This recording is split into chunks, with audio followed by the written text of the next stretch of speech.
가장 믿었던 사람에게 가장 깊게 배신당한 이야기. 오늘은 한 가정의 평화를 산산조각낸 두 얼굴의 여인을 만나보겠습니다. 어느 날 듣게 된 전화 통화 이야기. 자기야, 사랑해. 우리 언제 만나요? 남편의 휴대폰에서 흘러나온 이 목소리. 그 주인공은 다름 아닌 우리 아이가 매일 할머니라 부르며 따르던 사람이었습니다. 1장. 다정한 할머니의 등장. 40대 주부 민정씨. 몇 년간의 별거 끝에 남편과 다시 한 집에 살게 됐습니다. 새 출발을 다짐하던 그때 남편이 한 사람을 소개했습니다. 복지센터에서 봉사활동 중 알게 된 60대 여성 정숙 씨였죠. 정말 인심 좋은 분이야. 우리 애한테도 잘해주시고. 처음 만난 정숙 씨는 정말 따뜻했습니다. 7살 아들에게 간식을 챙겨주고 말동무도 되어줬죠. 할머니가 맛있는 거 사줄게. 우리 귀여운 강아지 할머니 집에 놀러 올래? 민정은 감사한 마음에 아이에게도 할머니라 부르게 했습니다. 일주일에 두세 번 정숙 씨는 집에 들렀습니다. 때론 반찬을 가져오기도 하고 아이와 놀아주기도 했죠. 세 사람의 관계는 평화로워 보였습니다. 하지만 그건 겉모습일 뿐이었습니다. 2장. 미세한 균열. 어느 날 오후 민정이 거실에서 빨래를 개고 있을 때였습니다. 정숙 씨가 건조대에서 남편의 와이셔츠를 들더니 한참 동안 그걸 얼굴에 가까이 대고 바라보고 있었습니다. 지금 뭐 하세요?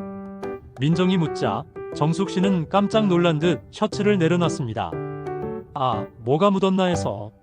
황급히 웃으며 둘러대는 그녀. 하지만 그 손끝이 미세하게 떨리고 있었습니다. 그날 밤 민정은 왠지 모르게 잠이 오지 않았습니다. 설마 아니겠지? 하지만 한번 생긴 의심은 쉽게 사라지지 않았습니다.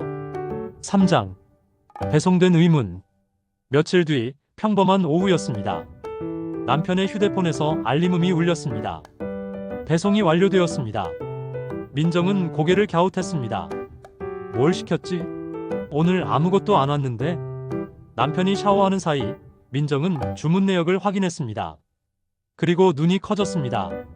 마사지 오일 1개, 레드 와인 1병. 더 충격적인 건 배송지였습니다. 정숙 씨의 집 주소. 손이 떨렸습니다. 샤워를 마치고 나온 남편에게 물었습니다. 여보, 이거 뭐예요? 왜 정숙 씨 집으로 보낸 거예요? 남편은 태연하게 대답했습니다. 아, 그분이 인터넷 주문을 잘 몰라서 내가 대신 해준 거야. 그래도 이상하지 않아요? 마사지 오일이랑 와인을. 에이, 무슨 이상한 생각하는 거야. 그분이 허리가 안 좋다고 해서. 남편의 목소리엔 짜증이 섞여 있었습니다. 민정은 더 이상 묻지 않았습니다. 하지만 가슴속 불길함은 점점 커져만 갔습니다. 4장. 숨겨진 진실. 그날 밤 남편이 깊이 잠든 사이 민정은 조용히 남편의 휴대폰을 집어들었습니다. 손가락이 떨렸습니다. 그냥 아무것도 없으면 좋겠어. 하지만 파일 폴더를 열자 민정의 세계가 무너졌습니다. 수십 개의 녹음 파일. 제목도 없이 날짜만 적혀 있었습니다.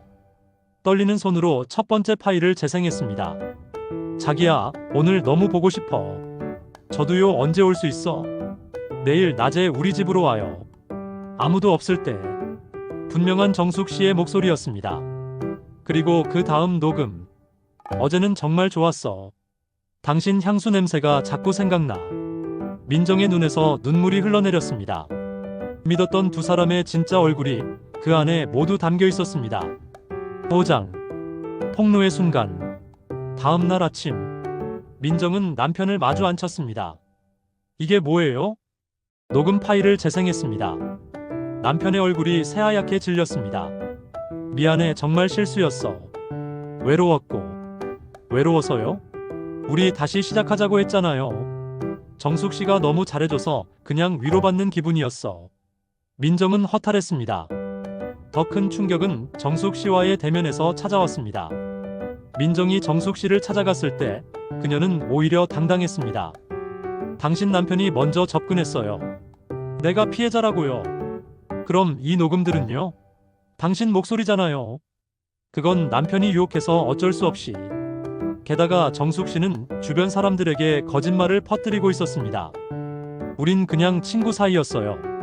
성관계 같은 건 없었다고요. 민정은 결심했습니다. 이대로 당할 순 없다고. 상간자 소송과 명예훼손 소송. 두 개의 법적 싸움이 동시에 시작됐습니다. 6장. 법정에서의 진실. 오히려 정숙 씨가 민정을 막 고소했습니다. 이 사람 때문에 내가 일자리를 잃었어요. 명예훼손이에요. 하지만 민정은 차분하게 모든 증거를 제출했습니다. 녹음 파일, 문자 메시지, 배송 기록, 남편과의 통화 내역.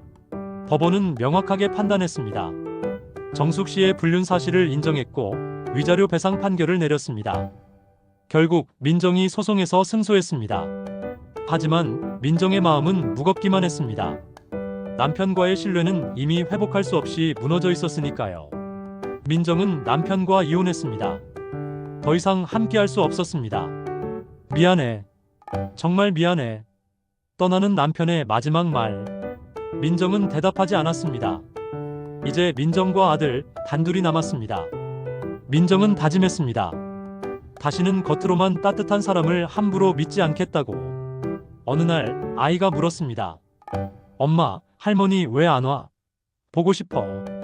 민정은 아이의 눈을 똑바로 바라보며 말했습니다. 그 할머니는 나쁜 사람이었어. 엄마를 많이 아프게 했어. 그럼 할머니 나쁜 사람이야? 응. 하지만 괜찮아. 우리 둘이서 더 행복하게 살 거야. 아이를 꼭 안으며 민정은 창밖을 바라봤습니다. 상처는 깊었지만 이제 회복할 시간입니다. 그녀는 다시 일을 시작했습니다. 아이와 함께 작은 일상을 쌓아가기 시작했죠. 그리고 민정은 깨달았습니다.